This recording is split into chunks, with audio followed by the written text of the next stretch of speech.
এই জিএম কাদের একজন রাষ্ট্রদ্রোহী, তাই তাকে অবিলম্বে গ্রেফতার করে রাষ্ট্রদ্রোহী মামলায় তাকে গ্রেফতার করতে হবে।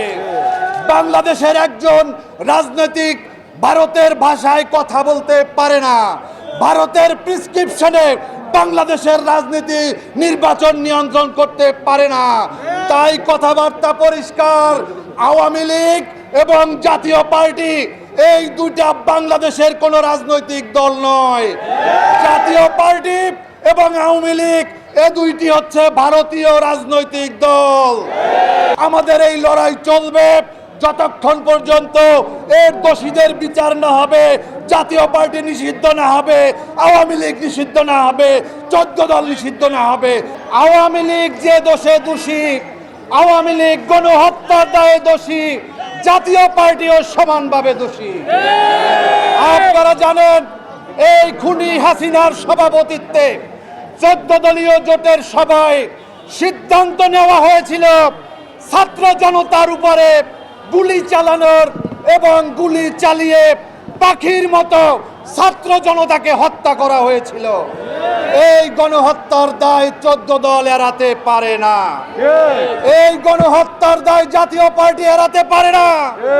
আওয়ামী লীগ যে কারণে কর্মকাণ্ড নয় নিষিদ্ধর দাবি তুলেছি, একই দাবিতে জাতীয় পার্টিকেও নিষিদ্ধ করতে হবে।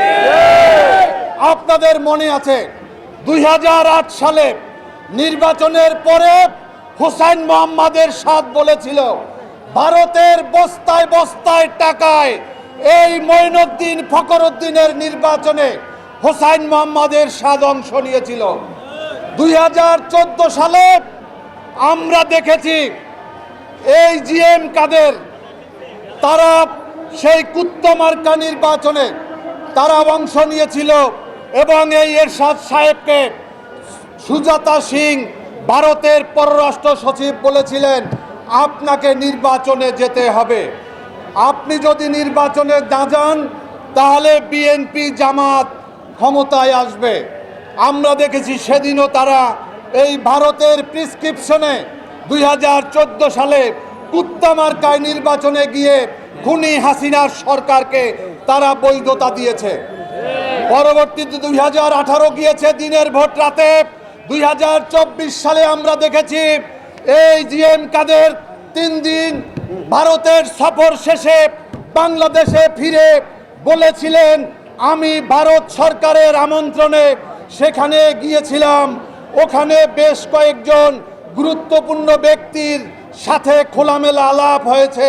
সেই আলাপ আলোচনা কার কার সাথে হয়েছে তা বলতে চাই না, কি কি আলাপ হয়েছে তাও আমি বলতে পারবো না। ওনারা যদি অনুমতি না দেয় তাহলে কথা আমি বলবো না। এই কথায় প্রমাণ হয় এই জিএম কাদের একজন রাষ্ট্রদ্রোহী, এই জিএম কাদের একজন রাষ্ট্রদ্রোহী, তাই তাকে অবিলম্বে গ্রেফতার করে রাষ্ট্রদ্রোহী মামলায় তাকে গ্রেফতার করতে হবে। বাংলাদেশের একজন রাজনৈতিক ভারতের ভাষায় কথা বলতে পারে না। ভারতের প্রেসক্রিপশনে বাংলাদেশের রাজনীতি নির্বাচন নিয়ন্ত্রণ করতে পারে না।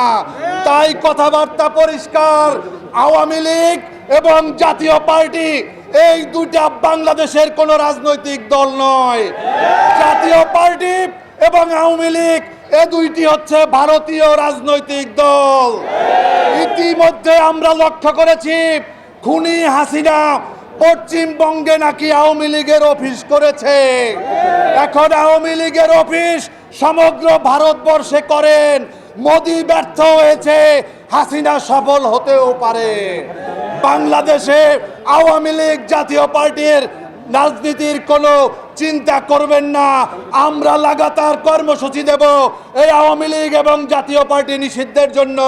আমি আমার বক্তব্য শেষ করব আগামীকাল 4টায় প্রেস ক্লাবের সামনে বিপি নুরুল হক নূরের উপরে নৃশংস বর্বরচিত হামলার প্রতিবাদে বাংলাদেশ লেবার পার্টির উদ্যোগে প্রতিবাদ সমাবেশ হবে।